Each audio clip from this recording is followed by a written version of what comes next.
आप सब लोगों का स्वागत है श्री राम ISPC चैनल पर। मेरा नाम मीना गोस्वामी। आप सब कैसे हैं? मैं आशा करती हूँ आप सब बहुत अच्छे होंगे।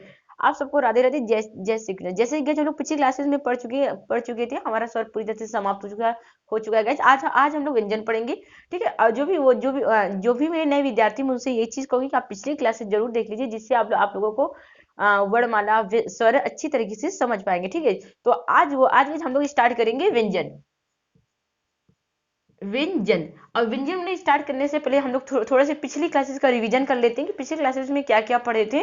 और इसके लिए चलिए हम लोग थोड़ा पिछली क्लास का रिवीजन मान लेते हैं। देखिए, पिछली क्लास में हम लोग वर्णमाला पढ़े थे, वर्णमाला। अब देखिए, जो भी मेरे नए विद्यार्थी जुड़ रहे हो तो उनको ये चीज नहीं पता, मतलब कि वो होगा कि वर्णमाला मैं व्यंजन पढ़ा तो मैं पिछली क्लासेस में पढ़ा चुकी हूँ आप लोगों को, बस थोड़ा मैं रिवीजन करा रही हूँ। देखिए, वर्णमाला किसे कहते हैं? वर्णमाला वर्णों के व्यवस्थित क्रमबद्ध समूह को क्या कहते हैं? वर्णमाला कहते हैं, ठीक है। अब देखिए, इससे जो उभर के सामने आ रहा है आपका, क्या आ रहा है? वर्ण आ रहा है, ठीक है। अब बहुत सारे विद्यार्थी ये सोच रहे होंगे कि मैं वर्ण किसे कहते हैं? तो वर्ण जो होती है वो आपकी ध्वनि की लिखित रूप होती है।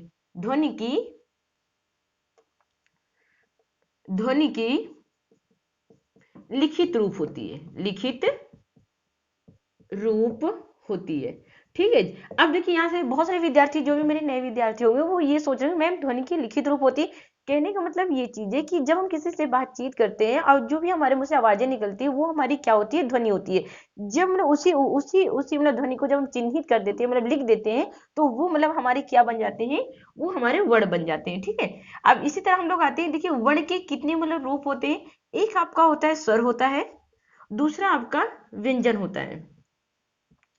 तो गाइज आज ना हम लोग को पढ़ना है, व्यंजन पढ़ना है, ठीक है। अब देखिए, थोड़ा सा मैं स्वर के बारे में बताते चलिए। देखिए, स्वर क्या है?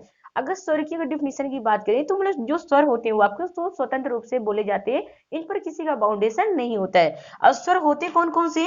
तो आपको जो स्वर होता है वो आ होता है, आ, ई, उ, ऊ, री होते हैं। और आपके ए, ये ओ और औ।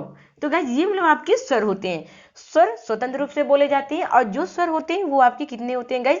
वो आपके होते हैं 11। अगर आपके एग्जाम में ये पूछ लिया जाए कि स्वरों की कुल संख्या कितनी होती है, तो आप लोगों को बताना होगा कि स्वरों की कुल संख्या होती है 11 + 2 मतलब 13 होती है, ठीक है। अब ये जो दो होते हैं आपके, ये अयोग वा वाले होते हैं, ये जो अंग होता है, और एक आपका आहा होता है, ठीक है। लेकिन अगर ये पूछा जाए, क्वेश्चन किया जाए कि हिंदी वर्णमाला में स्वर की संख्या कितनी होती है, तो आप बताओगे 11 होती है, ठीक है। तो आप लोग इसे थोड़ा सा ध्यान रखिएगा। अब चलिए गाइस, हम लोग चलते हैं अपने व्यंजन में चलते हैं, ठीक है। जो भी मेरे नए विद्यार्थी, मैं उनसे ये चीज कहूंगी कि आप पिछली क्लास से जरूर देख लीजिएगा, जिससे मतलब आप लोगों को अच्छी तरीके से क्लियर हो सके। अब आइए गाइस, हम लोग चलते हैं स्वर। अब देखिए, स्वर यहाँ पर हम लोग व्यंजन की बात करते हैं। स्वरों की सहायता से बोले जाने वाले वर्णों को क्या कहते हैं? व्यंजन कहते हैं। जो स्वरों की सहायता से बोले जाते हैं उन्हें हम क्या कहते हैं? व्यंजन कहते हैं। तो गाइस, आप यहाँ पर नंबर 1 डाल के लिख लीजिए कि जो स्वरों की सहायता से बोले जाते हैं उन्हें हम क्या कहते हैं? उन वर्णों को व्यंजन कहते हैं। अब आप लोगों के दिमाग में आ रहा होगा मैम, स्वरों की सहायता से बोले जाते हैं उन्हें हम व्यंजन कहते हैं। जैसे यहाँ पर अगर मैं बात करूं कि यहाँ पर जैसे आप देखिए, जो स्वरों के साथ अगर आप क्या मतलब बोल रहे हो का, तो का में आ की ध्वनि आ रही है, का आ, तो यहाँ पास ऐसे करके का क्या बन जाता है? का बन जाता है, ठीक है। तो इसीलिए कहते हैं कि जो मतलब कि स्वरों की सहायता से बोले जाने वाले वर्णों को व्यंजन कहते हैं। तो गाइस, इसे मतलब कि आप लोग नोट डाउन कर लीजिए। ये मतलब मैं आपको फैक्ट लिखा रही हूँ, ठीक है, कि स्वरों की सहायता से बोले जाने वाले वर्णों को व्यंजन कहते हैं। अब देखिए, यहाँ पास ये आपका आ रहा है, दूसरा पॉइंट आ रहा है। आप दूसरे पॉइंट में ध्यान दीजिएगा। यहाँ पास क्या कह रहे हैं, ये तो मतलब आपको होगा पहला पॉइंट कि जो स्वरों की सहायता से बोले जाते हैं उन्हें हम क्या कहते हैं? व्यंजन कहते हैं। अब यहाँ पर जो कह रहा है, देखिए, जो मतलब कि स्वर के बिना व्यंजन का उच्चारण करना संभव नहीं है। मतलब स्वर के बिना, अगर आप ये सोचिए कि हमें मतलब स्वर की मदद ना लेनी पड़े तब हम इसका वो करें, उच्चारण करें, तो आप लोगों के लिए संभव नहीं है। बहुत सारे विद्यार्थी ये बोल रहे हैं, सोचेंगे अरे मैम हो सकता है, ऐसे भी हो सकता है कि क तो ऐसे नहीं होता है अगर आप क आ की ध्वनि आई जाती है, ठीक है। हाँ, अब देखिए यहाँ पास आप लोग लिखिए कि स्वरों के बिना व्यंजन का उच्चारण संभव नहीं है, ठीक है। फिर बिना बिना मतलब स्वर वाले जो भी मतलब बिना मतलब स्वर के होते हैं व्यंजन, जैसे बिना मतलब स्वर के जो व्यंजन होते हैं गाइस, तो उसके नीचे मतलब क्या लगा होता है, हल लगा होता है।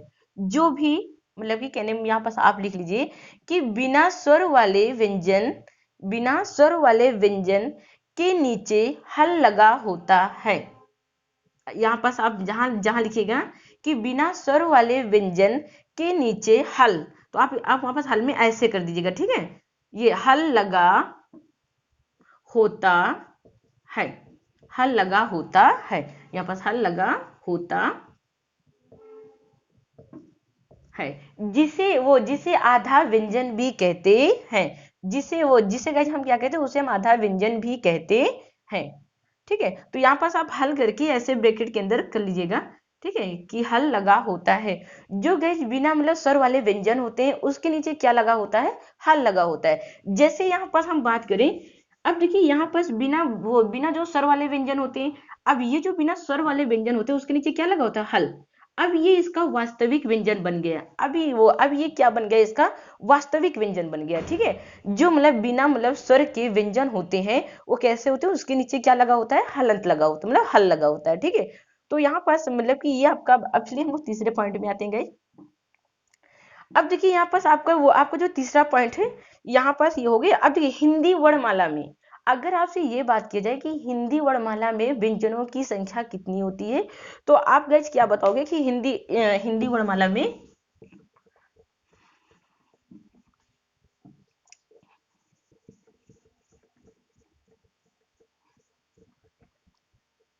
अब देखिए अगर यहाँ पास बात की गई कि हिंदी वर्णमाला में, आप तीसरा पॉइंट डाल के लिख लीजिएगा कि हिंदी वर्णमाला में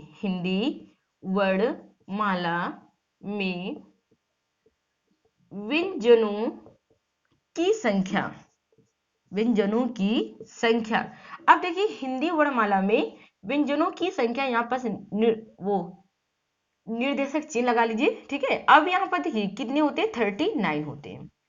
हिंदी वर्णमाला में व्यंजनों की संख्या 39 होती है। अब देखिए गाइस यहाँ पर अगर बात की जाए, अगर आप लोगों के दिमाग में आ रहा होगा कि मैम व्यंजनों की संख्या 33 होती है, हम मानते हैं 33 होती है, लेकिन अभी मैं उसको भी क्लियर कर दूंगी कि 33 किस में से होती है। देखिए अब यहाँ पर 33 होती है, तो आप यहाँ पर ब्रैकेट करिए। अब देखिए यहाँ पर लिखिए, ये आपका स्पर्श व्यंजन होता है, स्पर्श व्यंजन। इस कामा के बाद लिखिए स्पर्श व्यंजन, अंतस्थ व्यंजन, अंतस्थ व्यंजन। अंतस्थ व्यंजन के बाद आपका आता है ऊष्म व्यंजन। नोट डाउन करते चलिए गाइस, ठीक है। इसके बाद फिर आपका आता है संयुक्त व्यंजन, संयुक्त व्यंजन। संयुक्त व्यंजन के बाद आपका आता है द्विगुण व्यंजन, द्विगुण व्यंजन। अब देखिए गाइस यहाँ पर ये जो आपका स्पर्श व्यंजन दिया है, इसकी जो संख्या होती है 25 होती है। इसका जो संख्या होती है 4 होती है, 4 में अंतस्थ व्यंजन होते हैं। उस व्यंजन भी आपके 4 होते हैं, संयुक्त व्यंजन भी 4 होते हैं, और ये आपके दो होते हैं, ठीक है। तक मानी जाती है, तक मानी जाती है, ब्रैकेट बंद करके लिखिएगा, तक मानी जाती है।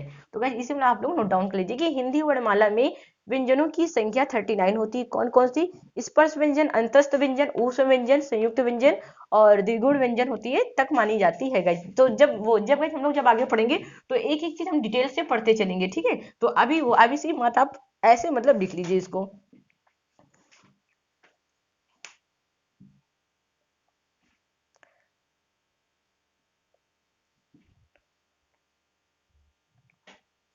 अब देखिए यहाँ पास ये हो गया आपका। अब यहाँ पास देखिए ये तो मतलब आपकी 39 हो गई, हिंदी वर्णमाला में व्यंजनों की संख्या 39 होती है। अब जैसे यहाँ पास आप चौथा मतलब ये सब मैं आपको फैक्ट लिखा रही हूँ, ठीक है। अब देखिए अब आप फोर्ड मतलब कि डाल लीजिए यहाँ पास। अब यहाँ पास परंपरागत रूप से परंपरागत रूप से व्यंजनों की संख्या, परंपरागत रूप से व्यंजनों की संख्या। अब देखिए अब आप लोग यहाँ पर मतलब लिख लीजिए परंपरागत रूप से व्यंजनों की संख्या। अब देखिए यहाँ पर कितना 33 होती है, 33 होती है। वो कौन सी होती है ब्रैकेट अंडर आपकी का से हलंत नीचे करिएगा, का से हा तक, ठीक है, तक मानी जाती है, तक मानी जाती है, ठीक है। तो यहाँ पर अब देखिए बहुत सारे विद्यार्थी ये सोच रहे होंगे मैम परंपरागत रूप से, कहने का मतलब ये चीज है कि ये जो परंपरागत मतलब ये संस्कृत में अपनी संस्कृत हो गई, आपकी पाली हो गई, सौरसैनी हो गई, ठीक है, जितनी भाषाएं में ये मतलब चली आ रही, तो इसलिए मतलब परंपरागत रूप से ये मतलब आपकी जो व्यंजनों की संख्या मानी जाती है तो वो 33 का से हा तक मानी जाती है, ठीक है। अगर आपके एग्जाम में देखिए, अब आपके एग्जाम में बहुत ज्यादा ये पूछता है कि हिंदी वर्णमाला में जैसे आपके पूछे कि स्पर्श, वो स्पर्श व्यंजन की संख्या कितनी होती है, अंतस्थ व्यंजन की कितनी होती है, ठीक है। तो अब जो भी आपके जो भी एग्जाम में जो पूछा जा रहा है इधर के अगर आप देखेंगे तो आपसे पूछा जाएगा कि स्पर्श व्यंजन की संख्या कितनी होती है, 25 होती है, अंतस्थ व्यंजन की कितनी होती है, तो अंतस्थ व्यंजन की 4 होती है, ठीक है। तो आप लोग इसी तरह याद करिएगा। अब ये आपका दिया हुआ है, एक्चुअली पांचवें पॉइंट में हम लोग चल रहे हैं, आप लोग अच्छे तरीके से नोट डाउन करते चलिए। अगर गाइज अगर आपको कोई भी दिक्कत हो रही है तो आप मेरे कमेंट बॉक्स में लिखिएगा, ठीक है गाइज। और आप लोग अच्छी तरीके से अपने वीडियो और लेखपाल की तैयारी में लगे रहिए, जिससे क्योंकि वीडियो में आपकी हिंदी जो आती है वो 50 नंबर की आती है, आपको अच्छी तरीके से पढ़ना है। 50 में कम से कम आपको 48 तो लेके ही आना है, इतना मतलब आपको अच्छे तरीके से कवर करना है हिंदी, और मैं अच्छे तरीके से आपको पढ़ा दूंगी। और जो भी मेरे विद्यार्थी लेखपाल के हैं वो 25 नंबर की वो 25 क्वेश्चन आते हैं, कम से कम उनको कम से कम 24 से तो कम करके आना ही नहीं है, ठीक है। तो चलिए गाइस हम लोग चलते हैं अपने,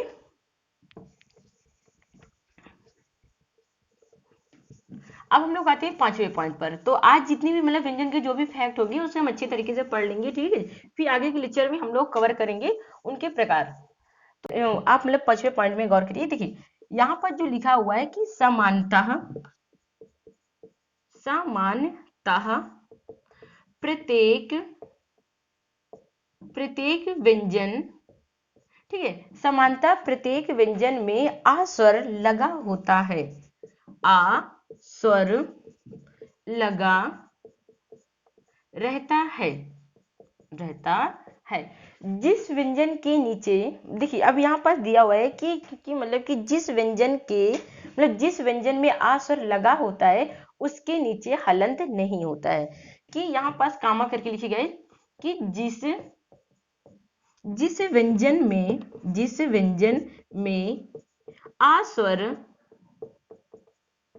लगा होता है, जिस व्यंजन में आ स्वर लगा होता है, ठीक है, तो उसके नीचे हल नहीं लगा होता है, उसके नीचे हल, तो आप इस तरह कर लीजिएगा, हल नहीं लगा होता है,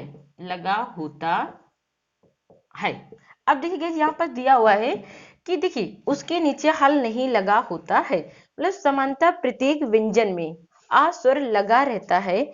जिस व्यंजन में आ स्वर लगा होता है, ठीक है, उसके नीचे हल नहीं लगा होता है, ठीक है। तो इसे मतलब आप लोग मतलब नोट डाउन कर लीजिए, पूरा फैक्ट ही मैं आपको बता रही हूँ, ठीक है।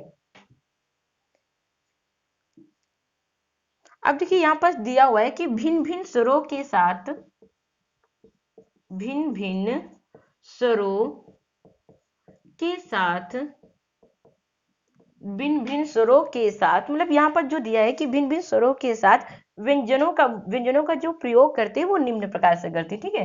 तो भिन्न भिन्न स्वरों के साथ व्यंजनों का प्रयोग निम्न प्रकार से करते हैं, निम्न प्रकार से करते हैं, ठीक है। कहने का मतलब ये चीज है कि यहाँ पर जो आपसे क्वेश्चन किया गया है कि समानतः प्रत्येक व्यंजन में आ स्वर मिला रहता है, कि जिस व्यंजन में आ स्वर लगा होता है उसके नीचे हलंत नहीं लगा होता है। ठीक है, कहने का मतलब ये चीज है कि जिस व्यंजन के नीचे, मतलब जिस व्यंजन के नीचे अगर शायद जिस व्यंजन में आ स्वर लगा होता है तो उसके नीचे हलंत नहीं लगा होता है। ठीक है, अब देखिए भिन्न भिन्न स्वरों के साथ व्यंजनों का प्रयोग निम्न प्रकार से करते हैं। तो गाइस इसे आप लोग नोट डाउन कर लीजिए। अब जैसे यहाँ पर जैसे बात की जाए, यहाँ पर जो दिया हुआ है कि भिन्न भिन्न स्वरों के साथ व्यंजनों का प्रयोग निम्न प्रकार से करते हैं। तो देखिए यहाँ पर ये जो पॉइंट लिखे हैं हम लोग, कैसे, देखिए भिन्न भिन्न स्वरों के साथ व्यंजनों का प्रयोग निम्न प्रकार से करते हैं। जैसे यहाँ पास आपका दिया है का, ठीक है, फिर आपका आता है का। अब ये चीज आपके दिमाग में आ रहा होगा मैम देखिए कैसे, ये देखिए ये जो आपका का दिया हुआ है इसके नीचे हलंत लगा है। अब देखिए यहाँ पर जो आ का साउंड है तो ये मिलके क्या बन गया, आपका का बन गया। ठीक है, तो अब देखिए जैसे यहाँ पर दिया हुआ है कि भिन्न भिन्न स्वरों के साथ व्यंजनों का प्रयोग निम्न प्रकार से करते हैं, मतलब भिन्न भिन्न स्वरों के साथ। अब ये जैसे आपका आ गया की, फिर आपका आ गया की, ये आपका हो गया कु, फिर ये आपका हो गया यहाँ पर, आप लोग ऐसे ही लिख लीजिएगा। ठीक है, अब यहाँ पर कु के, यहाँ पर एक आपका क्रा भी होगा, क्रा। ठीक है, अब यहाँ पर विद्यार्थी सोच रहे होंगे मैम ये कौन सी मात्रा है। देखिए ये रिश्ते की मात्रा होती है, किसकी मात्रा होती है, ऋषि की, क्रा। ठीक है, अब ये आपका हो गया कै, ये आपका हो गया को, ये हो गया आपका क। ठीक है, अब इसके बाद बहुत सारे विद्यार्थी ये सोच रहे हो, अब देखिए यहाँ पास एक कंग, ये आपका वो अनुस्वार वाला हो जाता है और ये कहा हो जाता है। तो इसे कैसे आपको नोट डाउन कर लीजिए अच्छी तरीके से।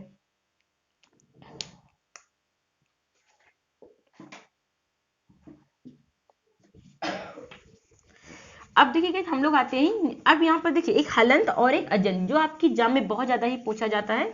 ठीक है, अब ये जो हलंत है और ये जो अजंत है, अब देखिए हलंत मतलब हल से अंत होने वाला, हलंत का मतलब क्या होता है, हल से अंत होने वाला। मतलब कहने का मतलब ये चीज है कि इसकी मतलब ये हल लगे हुए व्यंजन को हलंत कहते हैं। मतलब हल लगे व्यंजन को हलंत कहते हैं। क्या कहते हैं गाइस, मतलब हल से अंत होने वाला, हाँ, हलंत कहते हैं, कहते हैं। जैसे बात करें हम उदाहरण में, आप देख लीजिए, जैसे का हो गया, ठीक है, इसके नीचे हलंत लगा हुआ है, आपका खा हो गया, आपका गा हो गया, इसके नीचे हलंत लगा है। अब यहीं पर अगर अजंत की बात किया जाए, अजंत मतलब स्वरों के साथ, मतलब कहने का मतलब ये चीज है कि स्वरों के अंत में, मतलब स्वरों के अंत में होने वाले व्यंजन को क्या कहते हैं, अजंत कहते हैं। मतलब स्वर के अंत होने वाले व्यंजन को क्या कहते हैं, होने वाले व्यंजन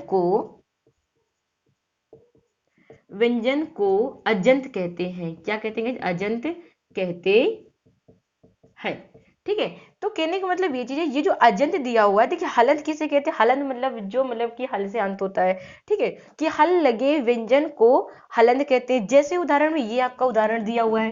ठीक है, अब यहाँ पास आपका आ रहा है अजंत, स्वर के अंत होने वाले व्यंजन को अजंत कहते हैं। जैसे हम बात करें यहाँ पास, ये आपका का दिया हुआ है। ठीक है, अब यहाँ पर अब का में देखिए दो चीज आ रहा है, दो वर्ण है, एक आपका व्यंजन वाला हो जाता है, एक आपका जीव हो जाता है। तो अंत किससे हो रहा है, अब देखिए स्वर के अंत होने वाले व्यंजन को अजंत कहते हैं। ठीक है, तो आप इसी तरह से नोट डाउन कर लीजिए।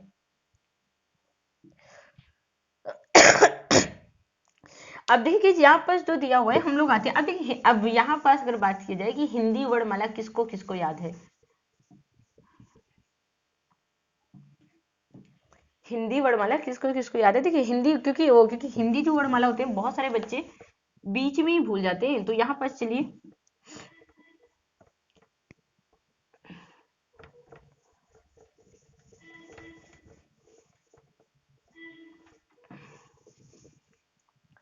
अब अगर सर यहाँ पर हिंदी वर्णमाला की बात की जाए तो गाइस मैं इतनी में लिख रही हूँ। ठीक है, ये आपका हो गया का, खा, गा, घा और ये अंगा। ठीक है, चा, छा, जा, झा और या, टा, ठा, डा, डा, ढा, आपका अणा। ठीक है, ये ता, था, डा, धा, ना, पा, फा, बा, भा और मा। ठीक है, आइए आपको कोई या, रा, ला, वा, सा, सा, शा और ये हा हो गया। ठीक है, अब यहाँ पास आपका दिया हुआ है छा, त्रा, श्रा और ये आपका ज्ञान दिया हुआ है। चलिए अब देखिए यहाँ पर अगर शायद इसकी हम बात करें स्पर्श व्यंजन, अब ये जो यहाँ तक ये होते हैं ये स्पर्श व्यंजन होते हैं।